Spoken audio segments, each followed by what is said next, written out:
ನಮಸ್ಕಾರ, welcome to ಪ್ರತಿಭಾಸ್ cooking channel. ನಾವಿವತ್ತು peanut masala ರೆಸಿಪಿನ ನೋಡೋಣ ಬನ್ನಿ. ಅದಕ್ಕೂ ಮೊದಲು ಬೆಲ್ ಐಕಾನ್ ಮೇಲೆ ಕ್ಲಿಕ್ ಮಾಡಿ ನನ್ನ ಚಾನಲ್ನ ಸಬ್ಸ್ಕ್ರೈಬ್ ಮಾಡ್ಕೊಳ್ಳಿ. ಪೀನಟ್ ಮಸಾಲ ಮಾಡಲಿಕ್ಕೆ ಏನೇನು ಪದಾರ್ಥಗಳು ಬೇಕು ನೋಡೋಣ ಬನ್ನಿ. 1 ಬಟ್ಲು ಕಡಲೆಕಾಯಿ ಬೀಜ, ಅಡಿಗೆ ಎಣ್ಣೆ, ಅರ್ಧ ಚಮಚ ಸಕ್ಕರೆ, ಚಾಟ್ ಮಸಾಲ, ಜೀರಿಗೆ ಪುಡಿ, ಅರಿಶಿನ, ಅಚ್ಕಾರದ ಪುಡಿ, ಉಪ್ಪು ಹಾಗೂ 1/4 ಚಮಚ ಹಿಂಗನ್ನು ತಗೊಂಡಿದ್ದೀನಿ.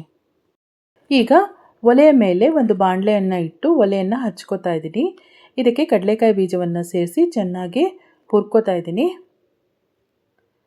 ಕಡಲೆಕಾಯಿ ಬೀಜನ ಒಂದು 5 ನಿಮಿಷ ಕಂದು ಬಣ್ಣ ಬರೋವರೆಗೆ ಚೆನ್ನಾಗಿ ಹುರಿಬೇಕು. ನೋಡಿ, ಈ ರೀತಿಯಾಗಿ ಆಗಬೇಕು. ನಂತರ ಇದರ ಸಿಪ್ಪೆಯನ್ನು ತೆಗೆದಿಟ್ಕೋಬೇಕು. ಈಗ ಒಲೆಯ ಮೇಲೆ ಬಾಣಲೆಯನ್ನು ಇಟ್ಟು 2 ಚಮಚ ಎಣ್ಣೆಯನ್ನು ಹಾಕ್ತಾ ಇದ್ದೀನಿ. ಎಣ್ಣೆಯನ್ನು ಕಾಯಲಿಕ್ಕೆ ಬಿಡಬೇಕು. ಎಣ್ಣೆ ಕಾದ ನಂತರ ಇದಕ್ಕೆ ಸಾಸಿವೆಯನ್ನು ಹಾಕಬೇಕು. ಈಗ ಇದಕ್ಕೆ ಎಲ್ಲ ಮಸಾಲೆಗಳನ್ನು ಹಾಕಬೇಕು. ಈಗ ಇದಕ್ಕೆ ಕರ್ಬೇವಿನ ಸೊಪ್ಪನ್ನು ಹಾಕಿ ಚೆನ್ನಾಗಿ ಹುರ್ಕೋಬೇಕು. ಹುರಿದು ಸಿಪ್ಪೆ ತೆಗೆದಿಟ್ಟಿರೋ ಕಡಲೆಕಾಯಿ ಬೀಜವನ್ನು ಮಸಾಲೆಯೊಟ್ಟಿಗೆ ಸೇರಿಸಿ ಚೆನ್ನಾಗಿ ಹುರ್ಕೋಬೇಕು. ಈಗ ನೋಡಿ, ಪೀನಟ್ ಮಸಾಲ ರೆಡಿಯಾಗಿದೆ. ಈಗ ಪೀನಟ್ ಮಸಾಲ ಸಂಜೆಯ ಚಹಾ ಅಥವಾ ಕಾಫಿಯೊಟ್ಟಿಗೆ ಸವಿಯಲು ಸಿದ್ಧವಾಗಿದೆ.